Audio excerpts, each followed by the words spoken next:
Fala galera, vamos lá mais uma videoaula comigo, o professor Jorge Luiz. Nessa videoaula vamos iniciar os nossos estudos sobre processos de urbanização. Vamos compreender melhor o que são as cidades. Mas antes, não se esqueça, se inscreva no nosso canal, curta o nosso vídeo para você ficar por dentro de diversos outros conteúdos relacionados à disciplina de Geografia. Bora lá?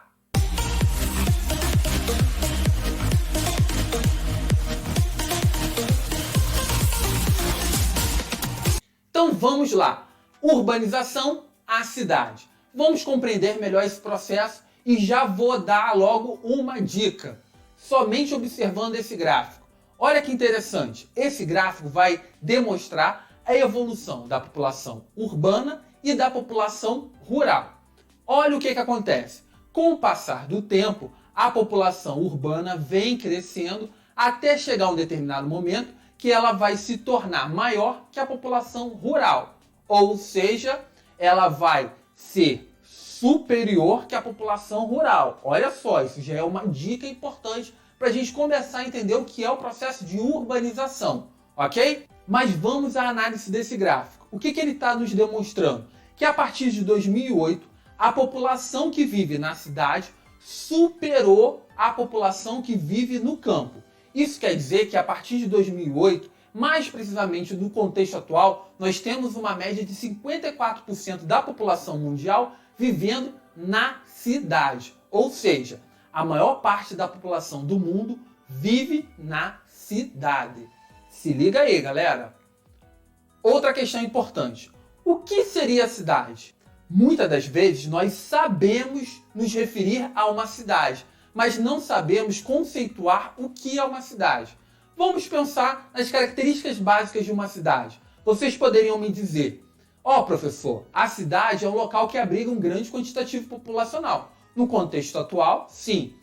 Outra característica, são locais que abrigam uma grande quantidade de serviços e comércio, ou seja, atividade do setor terciário. Outra característica, a cidade está vinculada diretamente ao desenvolvimento da atividade industrial, ou seja, a cidade é o espaço onde vai se desenvolver as atividades do setor secundário. Então já temos algumas pistas do que vem a ser a cidade. Quais seriam os critérios que nós podemos utilizar para definir o que é ou não uma cidade? Existem dois critérios que eu coloquei aí para vocês. Primeiro critério, demográfico quantitativo. Olha o nome falando, demografia sempre tem a ver com população. Ou seja, demográfico quantitativo, nós vamos falar isso mais à frente. Ou político-administrativo. Grave aí, político-administrativo tem a ver com Brasil. Esse é o critério adotado pelo Brasil. Então, bora lá. Primeiro critério, o critério demográfico quantitativo. Eu falei para vocês, demográfico quantitativo tem a ver com a quantidade de pessoas. Ou seja, tem a ver com o número de habitantes que esse espaço geográfico tem ou não. Ou seja, dependendo da localidade, ou melhor dizendo, dependendo do país, nós podemos ter a definição do que vem a ser uma cidade apenas pelo quantitativo de pessoas que esse espaço geográfico possa vir a ter. Então preste atenção, no Canadá, um determinado território possui 1000 habitantes e esse já é considerado um espaço de uma cidade. Ou seja, no Canadá basta ter 1000 habitantes para ser considerado uma cidade. Já na França, para ser considerado uma cidade, esse espaço geográfico tem que ter uma população superior a 2000 habitantes. Na Grécia, olha aí, 10.000 habitantes. Então, se nós utilizarmos o critério demográfico quantitativo, nós vamos estar levando em consideração o quê? O número de habitantes desse espaço, ok?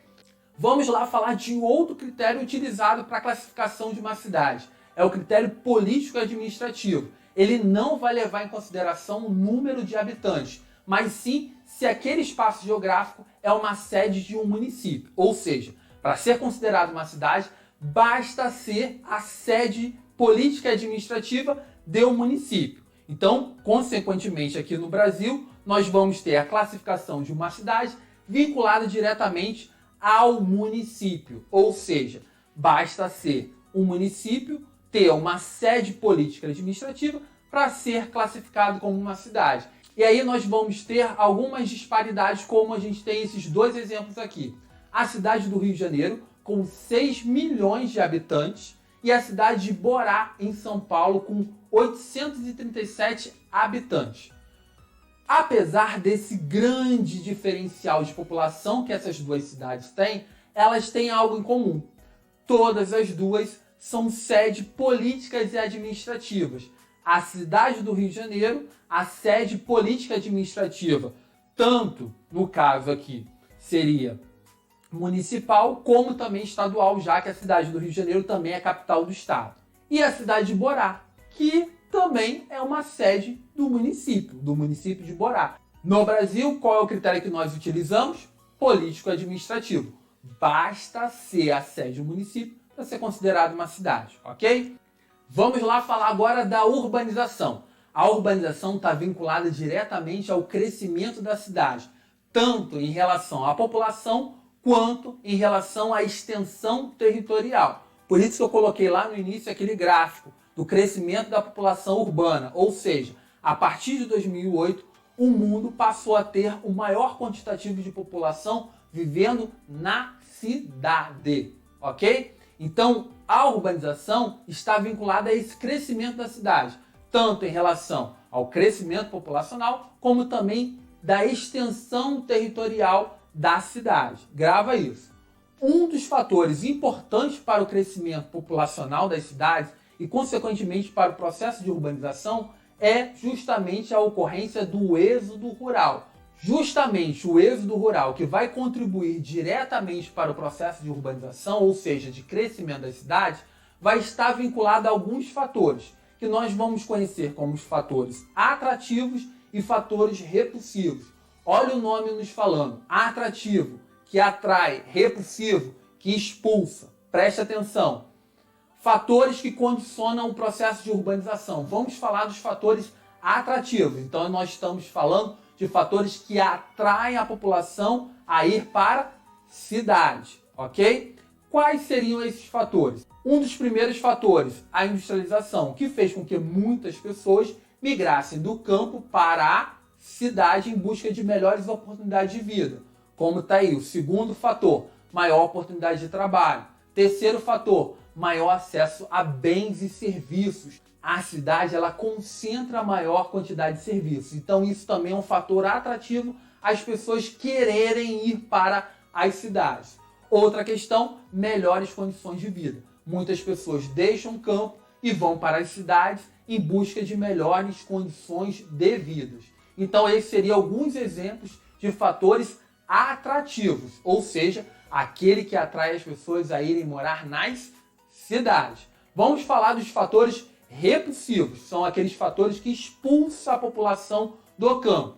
Quais seriam os fatores que expulsam a população do campo? Como eu coloquei para vocês, baixos salários, péssimas condições de vida, principalmente no Brasil, a concentração fundiária, ou seja, a grande concentração de terras na mão de uma pequena parcela da população, a mecanização do campo, que gerou o aumento do desemprego e, consequentemente, fez com que os trabalhadores migrassem para as cidades em busca de oportunidade de emprego e, consequentemente, melhores condições de vida. Então, esses seriam os fatores repulsivos. Baixos salários, péssimas condições de vida, a concentração fundiária, a mecanização do campo. Seriam aí os principais fatores repulsivos que estão expulsando a população do campo para as cidades. Ok, galera? Então, nós vamos encerrar por aqui. Na próxima videoaula, nós vamos aprofundar melhor os nossos debates sobre o processo de urbanização. Não se esqueça, curta o nosso vídeo, se inscreva no nosso canal para você poder me ajudar a contribuir mais com o seu processo de ensino-aprendizagem. Valeu, galera! Até mais!